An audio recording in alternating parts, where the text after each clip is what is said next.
Welcome back to Mythic Sleep. I'm young Homer, here to guide you through the next chapter of the rise and fall of Zeus. Tonight, we reach episode 20, Hera's Rebellion, a betrayal from within. In this tale, we witness a deeply personal challenge for Zeus as his own queen.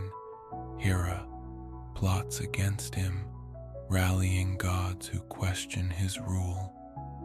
It is a story of loyalty, power, and the delicate balance between trust and betrayal on Olympus. As we enter this story of intrigue and challenge, let yourself settle fully into the comfort of your bed, feeling it support you like a soft cloud beneath you. Close your eyes if you wish, and take a slow, deep breath in, letting calmness spread through your body. And as you exhale, release any tension, feeling your body grow heavier, sinking further into stillness. This is your time to unwind, to rest, and to simply be. We'll start by focusing on the gentle rhythm of your breath, flowing in and out like waves softly reaching a quiet shore. Now, take a slightly deeper breath in, filling your lungs completely, and hold it gently. Then, as you exhale, imagine any tightness dissolving, leaving only warmth and ease. One more time. Breathe in calm and exhale, settling even further into comfort. Now let's guide each part of the body to relax, inviting peace with every breath. Start with your forehead, letting it soften completely as you exhale. Move to your jaw, allowing it to loosen and rest, feeling any tension slip away. Now, bring awareness to your shoulders. Inhale, then let them fall with your exhale, like leaves drifting to the ground in a silent forest. Allow your arms and hands to rest by your sides, heavy and calm. Feel the steady rise and fall in your chest and belly, inhaling as your belly rises, and on the exhale, releasing any last bits of tension, letting your torso feel light and free. Shift to your hips and thighs, letting them sink further into the bed, fully supported and relaxed. And finally, focus on your calves, feet, and toes, allowing them to release completely, grounded and at peace. Now, imagine yourself within the grand halls of Olympus, where shadows flicker and silence fills the air. In a distant corner, Hera gathers with other gods, her gaze intense, her words quiet but firm. Around them, the air hums with the weight of choices yet to be made, and a sense of anticipation fills the space as the Queen of Olympus sets her plan in motion. With each breath, feel yourself surrounded by the quiet tension of this moment, as though you are there, witnessing the fragile balance of trust and power. Inhale deeply, letting the calm strength of this ancient hall fill you, and exhale, feeling steady, grounded, and at ease. With your body relaxed and your mind open, allow the story to carry you into this world of gods and secrets, where even the mightiest rulers face betrayal from within. Take one last deep breath in and let it out softly. Now, let us begin. The gods of Olympus had celebrated their hard-won victory in the Gigantomachy, feeling invincible after their defeat of the giants. Yet beneath the surface, not all were at ease.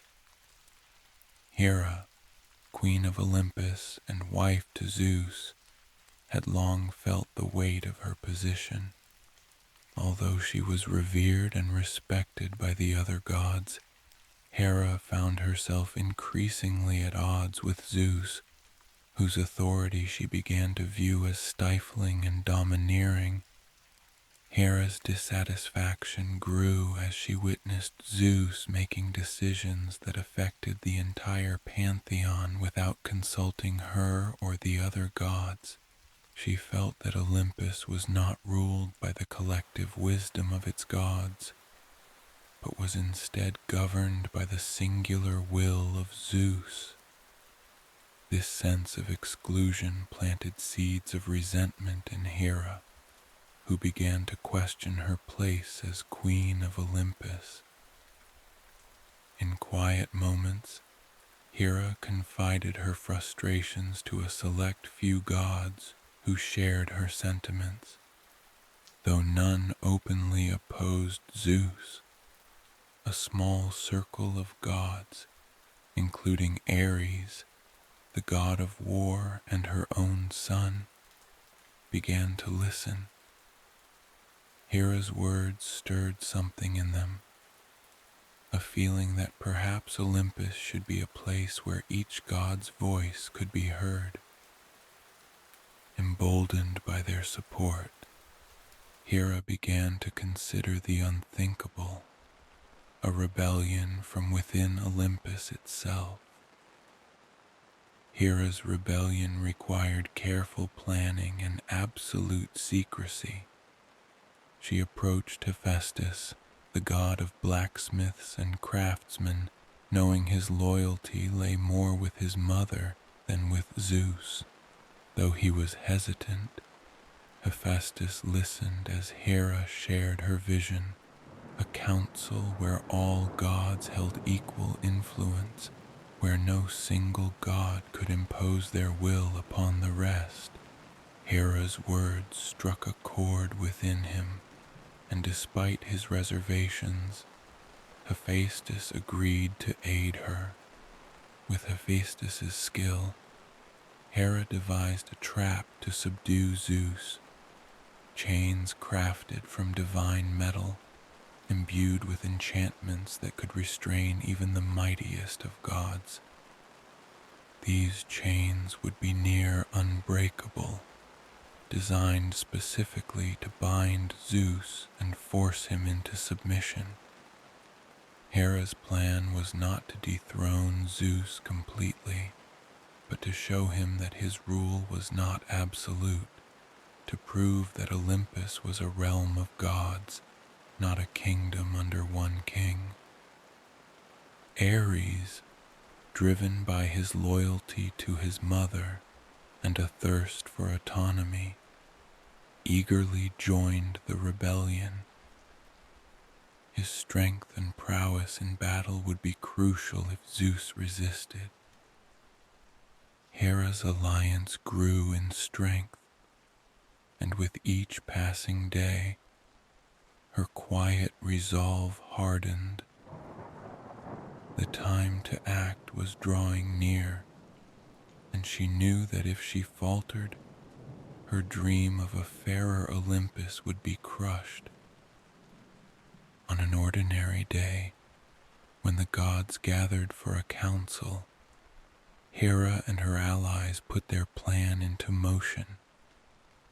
Hephaestus had positioned the enchanted chains discreetly within Zeus's throne, and Hera had instructed the gods to play their parts, acting as though the council was proceeding as usual. As Zeus took his seat, unaware of the scheme unfolding around him, Hera gave Hephaestus a silent nod. The instant Zeus was seated, Hephaestus activated the trap, and the enchanted chains sprang to life, binding Zeus tightly to his throne. For a moment, Zeus looked stunned, unable to comprehend the betrayal taking place before his eyes. He struggled, summoning his strength, but the divine chains held firm, resisting even the power of his thunderbolt. "What is the meaning of this, Hera?" Zeus thundered, his voice filled with fury and disbelief. But Hera stood before him, resolute, her gaze steady. "Zeus," she began, her voice carrying the weight of years of frustration, "you rule Olympus with a heavy hand. You make decisions without consulting those of us who share this throne with you. We are gods, not subjects, and we deserve a voice in the fate of Olympus." The council fell silent, each god watching in stunned silence as Hera confronted Zeus. Some felt sympathy for her cause, while others feared the consequences of her rebellion. But no one dared to speak, their loyalty divided between their king and their queen. Zeus's eyes blazed with anger, yet beneath his fury lay a hint of sorrow as he realized the depth of Hera's discontent. "Do you think this will end well for you, Hera?" he warned, his voice low but menacing. "I am not a tyrant, but I am the ruler of Olympus, and your defiance threatens the very unity we fought to create." Hera did not flinch, her own voice filled with conviction. "Unity cannot exist if it is built on control, Zeus. Olympus was meant to be a realm of harmony, where each god could thrive. You forget that in your quest to govern without question."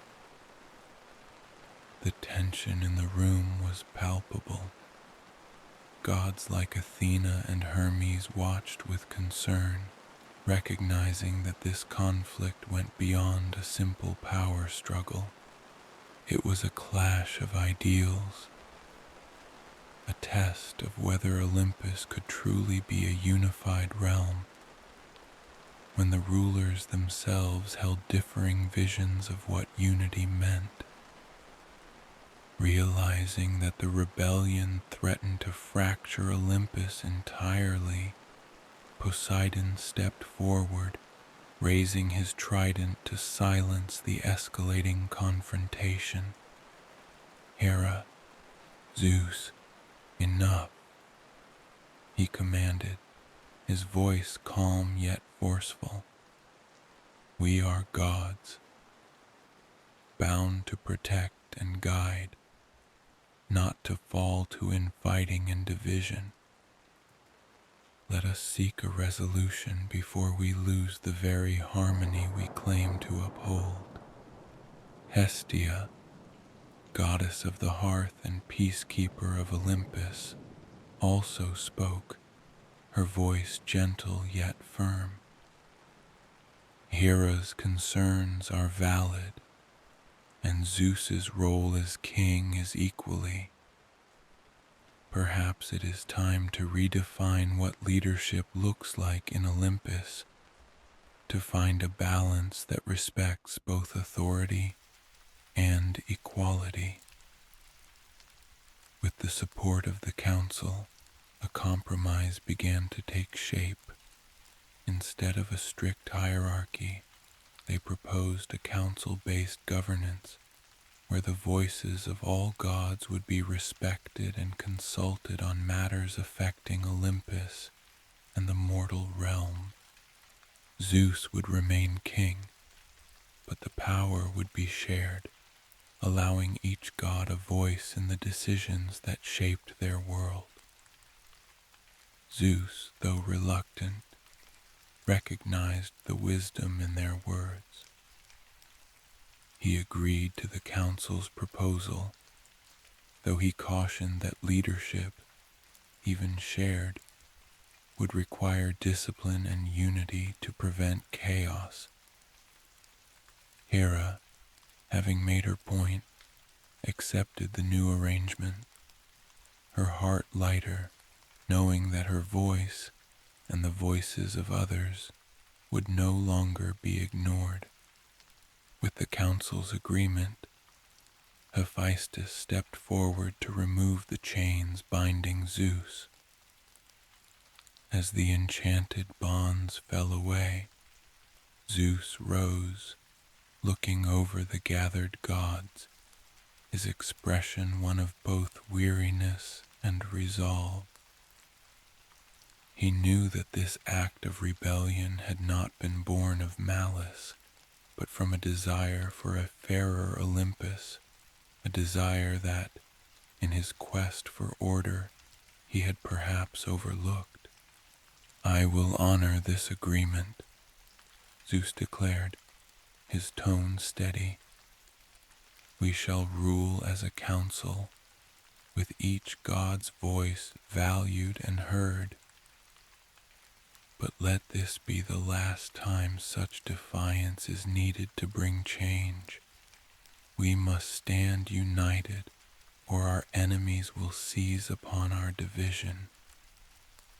The gods nodded, each feeling the gravity of Zeus's words. They had come dangerously close to fracturing Olympus, and they understood that their strength lay in unity, not in unchecked authority. Hera, satisfied, took her place beside Zeus, a silent promise passing between them. They would rule together, balancing each other's strengths, leading Olympus as equals in both power and respect.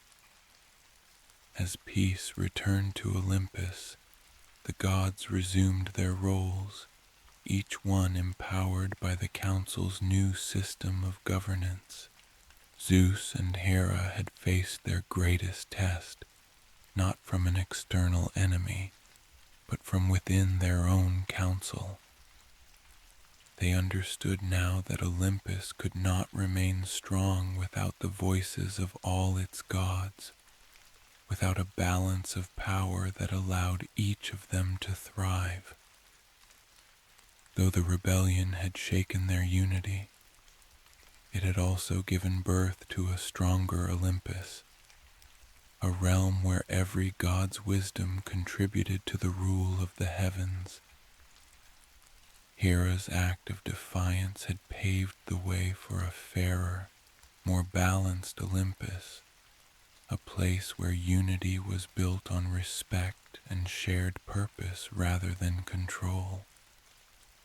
In the days that followed, Hera's rebellion became a legend among gods and mortals alike, a reminder that true power was not about command, but about balance. The council system became a foundation for Olympus's governance, a testament to the strength that could be found in collective wisdom. Hera's defiance had reshaped Olympus, marking the beginning of a new era of respect and collaboration, even in the face of individual differences. Zeus and Hera, once divided by ambition and control, now ruled with mutual respect. understanding that Olympus's future depended on their ability to listen to one another, to compromise, and to lead as a united front. But the lesson of Hera's rebellion was not enough to secure lasting peace. In the next episode, dissent within Olympus deepens as the gods themselves rise against Zeus, leading to a rebellion that will see the king of gods brought low. Join us as the Olympians confront their king in an uprising that threatens to change the fate of Olympus forever. Until we meet again, may your path be filled with peace, strength, and a touch of magic. I'm young Homer, and I look forward to our next story together.